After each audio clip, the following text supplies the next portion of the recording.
I want to read to y'all a couple of paragraphs from Pedagogy of the Oppressed by Paulo Freire.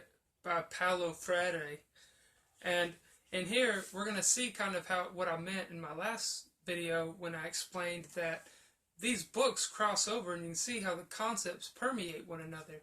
So I read John Gatto, Weapons of Mass Destruction, a portion from it, before I did my last video by Niccolo Machiavelli, which demonstrates some mistakes he made, 6 mistakes he made when he occupied a particular territory. And then John Gatto speaks of problems with education. Now look at this, and we'll see how this kind of combines those two concepts together, and give a little background of who Paulo Freire is and how he came to view the world as he did.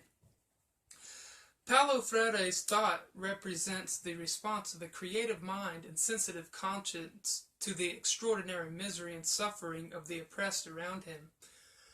Born in 1921 in Recife, the center of one of the most extreme situations of poverty and underdevelopment in the Third World, he was soon forced to experience that reality directly.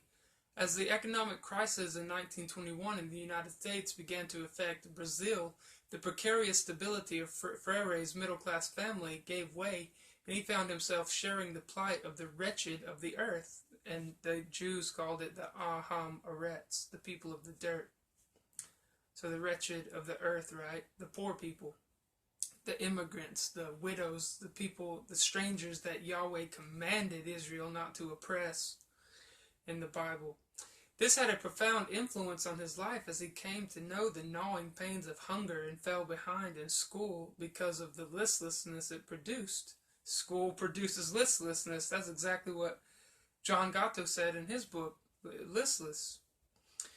It also led him to make a vow at age 11 to dedicate his life to the struggle against hunger so that other children would not have to know the agony he was then experiencing. His early sharing of the life of the poor also led him to the discovery of what he describes as the culture of silence of the dispossessed, the disenfranchised, the dispossessed, the marginalized, right? He came to realize that their ignorance and lethargy were the direct product of the whole situation of economic, social, and political domination, and of the paternalism of which they were victims. Rather than being encouraged and equipped to know and respond to the concrete realities of their world, they were kept submerged in a situation in which such critical awareness and response were practically impossible.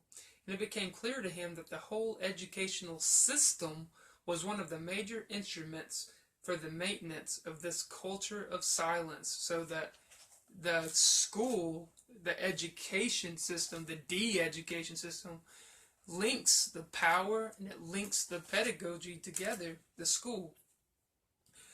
Confronted by this problem in a very existential way, Freire turned his attention to the field of education and began to work on it. Over the years, he has engaged in a process of study and reflection that has produced something quite new and creative in educational philosophy. From a situation of direct engagement in the struggle to liberate men and women for the creation of a new world, he had reached out to the thought and experience of those in many different situations and of diverse philosophical positions. In his words to Sater and Monnier, Eric Fromm, and Louis Althusser, Ortega y Gasset and Mao, Martin Luther King and Che Guevara, Unamuno and Marcuse, he has made use of the insights of these men to develop a perspective on education which is authentically his own and which seeks to respond to the concrete realities of Latin America. So it goes on, and I just wanted to share that with you so you can kind of see how education and government go hand in hand, and how during the Gilded Age and way before that, I mean, that's just the most recent history we can use to paint the picture. Jesus explains this, and we can see how that worked in King James, because what happens is they use propaganda against us to control our psychological states. They control the information that we have available, and they control by doing that, we can't let things into our mind that we don't have words to express. We might know something's there, but it takes the words away, and we don't have the meaning to really portray the problems that we're experiencing. And I learned this from Jesus. I just didn't have the language to really put it in a 21st century way.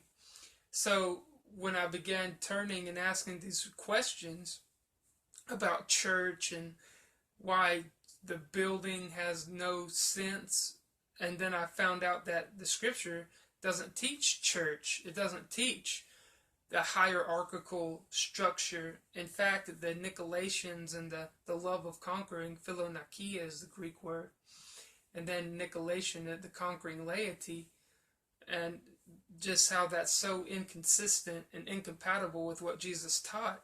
So I began to develop this web of interrelated meaning from Scripture, and then I went and began to use particular language that I was finding from different people who are speaking on the same subject, like Paulo, Freire, and John Gatto, and just how power works by Niccolo, Machiavelli, and just looking at how we kind of got to where we're at, and these people who are controlling these different ideas to help the state or the nation, whether locally, national, or international. They formulate these weapons to control the language that we have, and then introduce their own propaganda, and the deviations from that, you stick out like a sore thumb, and they know who to come and kill or arrest or to take out, because you're not falling into the trends and the fads and these shallow, thin veneers and jumping on with what's popular. Never follow a multitude to do evil, right? Or never follow the majority. A majority vote, right, is a idea of democracy, but we know that that's not the case. You have the ultra-indoctrinated who rule the world, and you have the semi-indoctrinated who are kind of like the in-betweens, and they're the ones they make the wage slaves because they don't join the clubs and have the private schools and have the financial power and backing to actually penetrate the bureaucracy. So I hope this helps, and thanks for taking the time to watch, and I'll catch y'all in the next video. Alright, bye.